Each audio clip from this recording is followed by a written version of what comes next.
ఓం శ్రీ మహాగణాధిపతయే నమః. ఓం శ్రీ మహాసరస్వత్యే నమః. శ్రీ లలితా అష్టోత్తర శతనామావళి. ఓం నిరజితాచల శృంగాగ్రమధ్యస్థాయే నమః. ఓం హిమాచల మహావంశ పావనాయే నమః. ఓం శంకరార్ధాంగ సౌందర్య శరీరాయే నమః. ఓం లసన్మరకత స్వచ్ఛ విగ్రహాయే నమః. ఓం మహాతిశయ సౌందర్య లావణ్యాయే నమః. ఓం శశాంకశేఖర ప్రాణవల్లభాయే నమః.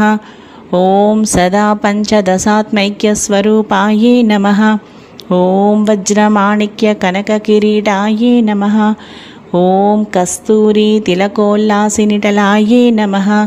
ఓం భస్మరేకాంకితల సన్మకుటాయే నమః. ఓం వికచాంబోరుహదళలోచనాయే నమః. ఓం శరచ్చాంపేయ పుష్పాభనాసికాయే నమః. ఓం లసత్కాంచన తాటంకయుగళాయే నమః. ఓం మణిదర్పణ సంకాసకపోలాయే నమః.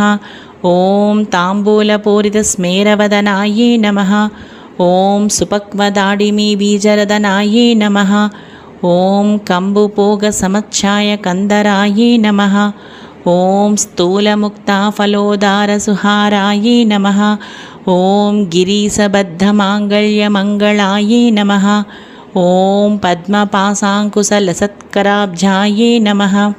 ఓం పద్మకైరవమందారసుమాలిన్యే నమః. ఓం సువర్ణకుంభయుగ్మాభసుకుచాయే నమః. ఓం రమణీయ చతుర్బాహు సంయుక్తాయే నమః. ఓం కనకాంగదకేయూరభూషితాయే నమః. ఓం బృహత్సౌవర్ణ సౌందర్యవసనాయే నమః. ఓం బృహన్నితంబ విలసజ్జఘనాయే నమః. ఓం సౌభాగ్యజాత శృంగారమధ్యమాయే నమః.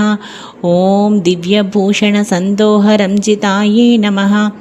ఓం పారిజాత గుణాధిక్య పదాబ్జాయే నమః. ఓం సుబద్మరాగ సంకాస చరణాయే నమః. ఓం కామకోటి మహాపద్మపీఠస్థాయే నమః. ఓం శ్రీకంఠనేత్ర కుముద చంద్రికాయే నమః. ఓం సచామర రమావాణి విరాజితాయే నమః. ఓం భక్తరక్షణ దాక్షిణ్య కటాక్షాయే నమః. ఓం బ్రహ్మోపేంద్ర శిరోరత్నరంజితాయే నమః. ఓం సచీముఖ్య మరవధూసేవితాయే నమః. ఓం లీలాకల్పిత బ్రహ్మాండమండలాయే నమః.